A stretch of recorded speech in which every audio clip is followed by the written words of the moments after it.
Alright guys, we got some pretty big rumors regarding BaaS. Now remember, BaaS here in China just means purchasing the car without the battery and renting the battery pack.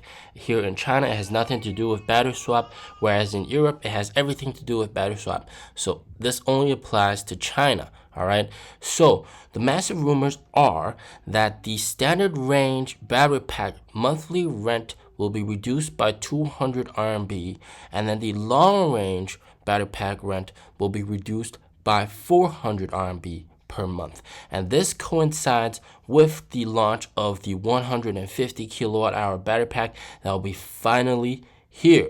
So for the standard range battery pack, so usually, and this is also what I pay, you pay 980 RMB per month plus 80 RMB battery insurance fee.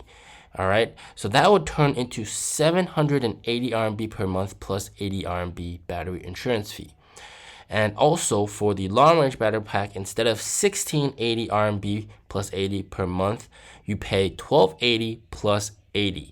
Okay, and that just makes it a lot more affordable and it makes it a lot more reasonable. Now, in regards to the 80 RMB extra battery insurance fee, there are also talks that NIO will potentially axe that because it is extremely redundant.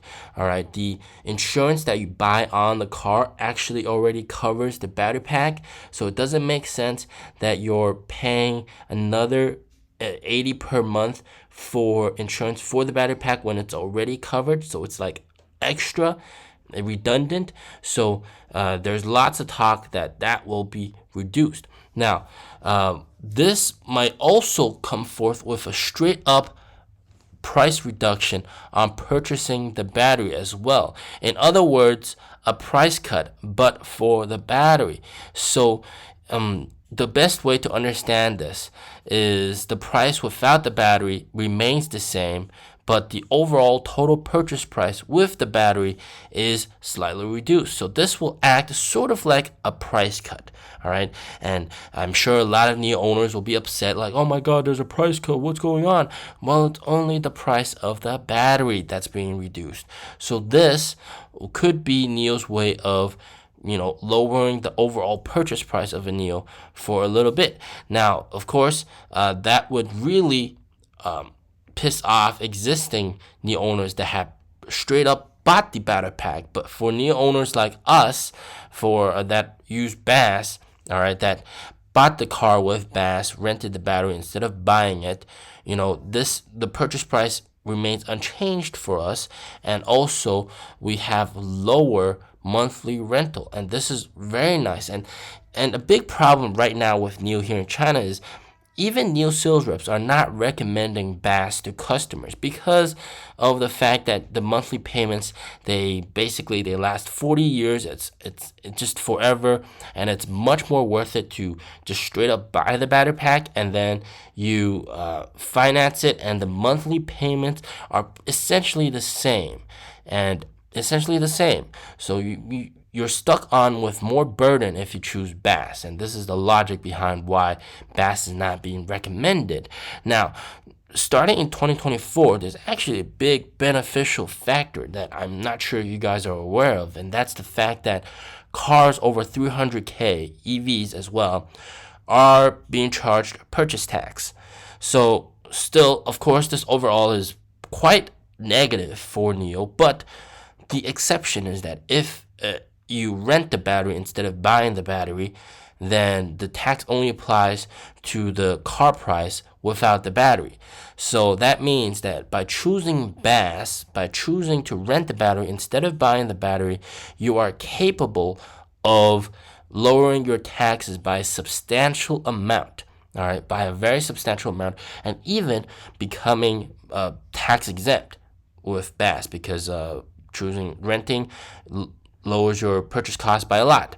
So that is a very good way of getting your hands on a NIO without paying a lot of taxes. So all these factors are very beneficial for NIO, meaning that customers can get their hands on a NIO for a cheaper price with cheaper monthly payments. Now, another very interesting point of contention is the absurd amount of money that NIO is charging for the 100 kilowatt hour battery pack.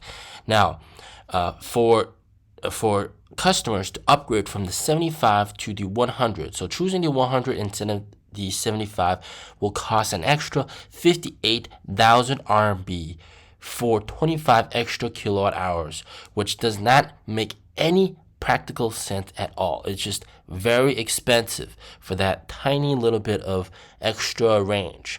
Or if you do the math, it comes down to 2,320 RMB per kilowatt hour, which makes no sense. For reference, all right, peers such as Zeekr, the difference to purchase a 100 kilowatt hour battery pack instead of a 75 is only 20,000 RMB compared to NIO's 58,000 RMB. So NIO is charging almost triple the amount to upgrade to the 100 kilowatt hour battery pack at the point of purchase.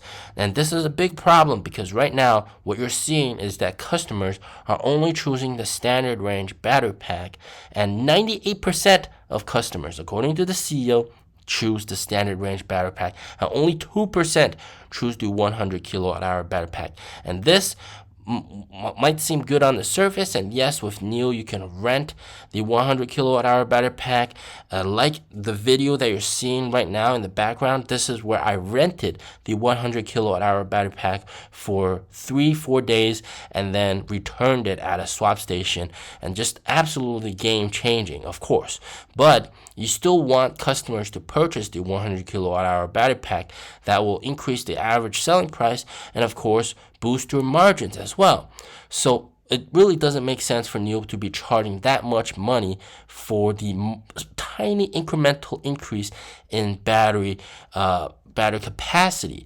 And also the 150 is coming in, so that means NIO has to make room for that as well. Now, we don't have any information on what the pricing for that is, but it is reasonable to assume that the 100 kilowatt hour battery pack price will be reduced to make room for the 150. Now, I was told a while ago that the 150 kilowatt hour battery pack will be strictly rental only. So that means you can't really purchase it because it's just very expensive. But if you need to go on a long distance trip, you can rent and temporarily upgrade it for a couple days if you like, and that would make the cost a lot more reasonable instead of straight up purchasing the battery pack. Now, I have no information on whether or not that's true, but it seems very likely because the 1,000 plus kilometers of range on an ET7, it seems overkill for most people. And also, there's also rumors that NIO is coming out with a 50 kilowatt hour battery pack. So that's also quite insane. I mean, that we might be just software restricted, might be just a 75 that's software restricted down to 50, or it might be an individual battery pack by itself. We do not have information about that either. But also there's a 60 kilowatt hour battery pack for the sub-brand Alps, and then the 80 for the sub-brand Alps as well. So there's going to be a lot of battery packs. So it's going to be very tricky to navigate. And of course, with 4th gen swap stations, they have the capacity to store all those batteries.